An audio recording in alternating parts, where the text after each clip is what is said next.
On behalf of the Chain Exchange host, Block Ventures, and the global sponsor, Pocket Banks, we want to recognize, Houman, the head of emerging technologies for the United Nations Food Program, and recognize the amazing work. It's one of the best real-life use cases of using blockchain technology to do something truly meaningful and amazing to help people. Right? And I think it lays the groundwork and the foundation, the patchwork for how we're going to see different applications built on top of this technology moving forward. So introducing the award for excellence in innovation, we have the founder and CEO, Al Rosario of Block Ventures, and we have the co-founder and CEO of Pocket Banks, Bill Baumgart. Let's have him out on stage.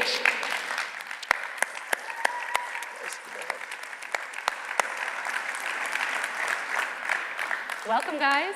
And while these fellows are coming out, it's my extreme pleasure to introduce you in person to the head of emerging technologies for the United Nations World Food Program, Mr. Houman Haddad.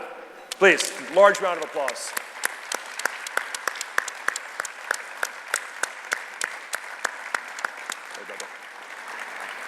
Please. Thank you very much. Thank you so much. And you grab the guys. Fellas, and, yeah, wish I could take it for you. I'll hold this for you backstage. Thank you so All much. right, guys, Houman Haddad.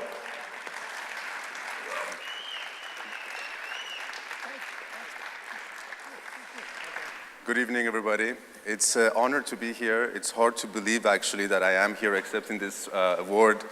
Not too long ago, this was all a napkin drawing, and now it's a reality, and I still can't wrap my head around that. It's been an incredible journey. I work at the United Nations World Food Program. For those of you who don't know it, our mission is to end hunger. And traditionally, we've practically been a logistics company. We ship grain around the world like corn and rice, you know, from where it was available to where it was needed. And for me, when I first proposed this to WFP, it was a bit of a hard sell. Like, people are like, why do we need Bitcoin at WFP? And it took a while to sort of say, okay, you know, there's Bitcoin and everything, and then there's the underlying technology, blockchain, and that's what we want to do. And we eventually got the green light to, you know, start testing this out. And as you saw, this is now being implemented in a refugee camp, or actually two of them, in Jordan for Syrian refugees.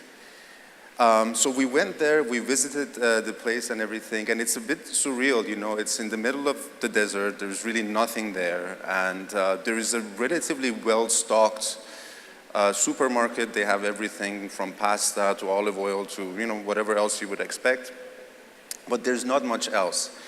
And the people who live there have escaped, you know, horrors. I mean, you might have seen some stuff in the news about what's been going on in Syria. And because there's not much else to do, this going to the supermarket is almost like a social event.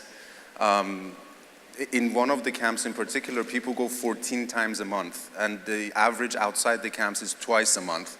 And that's just to show that, you know, that just going there is something.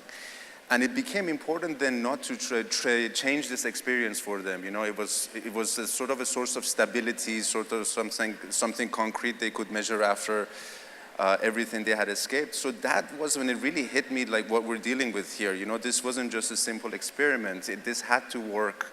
We couldn't disrupt these people's lives. And so the pressure became that much more.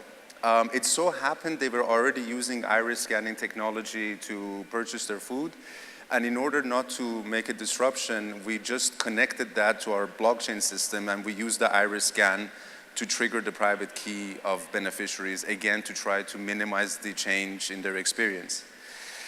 So for a few days leading to the first transaction, we hadn't really slept. And when for the first time a beneficiary or refugee scanned their iris and it worked and the receipt printed out, that's when I took my first breath. I'm like, okay, this is working, and, you know, it can sort of the future became a little bit more certain. Ever since, we've been trying to scale up. So we started with 100 people, we went to 10,000, we went to 100,000 this January, and we hope to reach 500,000 by the end of this year. Thank you. And yeah, I mean, that challenge is always there to make sure this thing works. I mean, you know, this is people's lives. We really have to take it with a lot of responsibility. But for me, even some of my own thoughts and doubts sort of were relieved by that. And that's sort of where I hope to see a little bit more my project, at least if it can serve as an example, if there are questions. I mean, there were a lot of questions about scalability of blockchain, and I think we've at least answered some of them, as I believe the largest implementation of blockchain technology for humanitarian purposes. So the key thing I like about what we're doing actually is that we're applying cutting edge technology outside of its normal context. You hear a lot of cool stuff coming out of the Silicon Valley and all of that, but here, you know, we're talking about a refugee camp in Jordan. But often this is the place people most need it. In Jordan, refugees cannot open bank accounts. They don't really have access to financial inclusion. A lot of the refugees also don't have identity. Even if they had it, they destroyed it on their journey, because if it fell into the wrong hands, it could, you know, mean sometimes death for them. And without ID and without being financially included, there's very little you can do. I mean, imagine your own daily lives, you know, just even coming here without a credit card or without some form of ID, how difficult that would be. As countries get more integrated, a lot of the technologies are being made available in sort of developing countries as well. But unless, again, you have some of a form of banking or ID, you can't access them, which means it remains out of reach for the most vulnerable people. And this is one of the reasons I like blockchain, because I think it has the potential to solve both the financial inclusion and identity problem for the people who really need it around the world, people who don't have it at all.